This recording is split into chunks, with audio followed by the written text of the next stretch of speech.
ಬಿಸಿ ಬಿಸಿ ಇದ್ದಾಗ ಮೇಲೆ ತುಪ್ಪ ಹಾಕೊಂಡು ತಿಂದರೆ ಏನು ರುಚಿ ಗೊತ್ತಾ? ಖಂಡಿತ ಇದರ ರುಚಿ ಮರೆಯೋದೇ ಇಲ್ಲ ನೀವು. ಅಷ್ಟು ರುಚಿಯಾಗಿರುವಂತಹ ಹೆಲ್ದಿ ಪರಾಠ ರೆಸಿಪಿ ಇದು. ಇದನ್ನು ಮಾಡೋದಕ್ಕೆ ನಾನಿಲ್ಲಿ ಕಾಲಿಫ್ಲವರ್ ತೊಗೊಂಡಿದ್ದೀನಿ, ಅಂದರೆ ಹೂಕೋಸು ತೊಗೊಂಡಿದ್ದೀನಿ. ಬಿಸಿನೀರಲ್ಲಿ ತೊಳ್ಕೊಂಡು ತೊಗೋಬೇಕು, ತುರ್ಕೊಂಡಾದರೂ ತೊಗೊಳ್ಳಿ ಅಥವಾ ಈ ರೀತಿ ಚಾಪ್ ಕೂಡ ಮಾಡ್ಕೊಂಡು ತೊಗೋಬೋದು. ಟೋಟಲಿ ಇಲ್ಲಿ ಸಣ್ಣದಾಗಿ ಚಾಪ್ ಮಾಡ್ಕೊಂಡು ತೊಗೋಬೇಕು. ಎಲ್ಲನೂ ಇದೇ ಒಂದೇ ರೀತಿಯಲ್ಲಿ ನಾನಿಲ್ಲಿ ಚಾಪ್ ಮಾಡ್ಕೊತಿದ್ದೀನಿ. ನಿಮಗೆ ಡೀಟೇಲ್ ವಿಡಿಯೋ ಬೇಕಿದ್ರೆ ಯೂಟ್ಯೂಬ್ ಚಾನಲಲ್ಲಿ ಇದೇ ಚೆಕ್ ಮಾಡಿ ನೋಡ್ಬೋದು.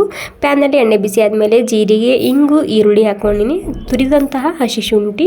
ಇವಾಗ ಈ ಹೂಕೋಸು ಹಾಕ್ತಿದ್ದೀನಿ, ಅದ್ರ ಜೊತೆಗೆ ಸ್ವಲ್ಪ ಮಸಾಲ ಹಾಕ್ತಿದ್ದೀನಿ, ಬೇಸಿಕ್ ಮಸಾಲ, ಕಸೂರಿ ಮೇಥಿ, ರುಚಿಗೆ ಬೇಕಾದಷ್ಟು ಉಪ್ಪು. ಒಂದು 2 ನಿಮಿಷ ಇದನ್ನು ಹೈ ಫ್ಲೇಮ್ದಲ್ಲಿ ಹಸಿ ವಾಸನೆ ಹೋಗೋ ತನಕ ಹುರ್ಕೊಂಡಾದ್ಮೇಲೆ ಕೊತ್ತಂಬರಿ ಸೊಪ್ಪು, ಒಂದು 2 ಚಮಚ ಚಿರೋಟಿ ರವೆ ಹಾಕ್ಕೊಂಡಿನಿ. ರವೆ ಹಾಕೋದ್ರಿಂದ ಸ್ಟಫಿಂಗ್ ಪೂರ್ತಿಯಾಗಿ ಡ್ರೈ ಆಗಿ ಬರುತ್ತೆ.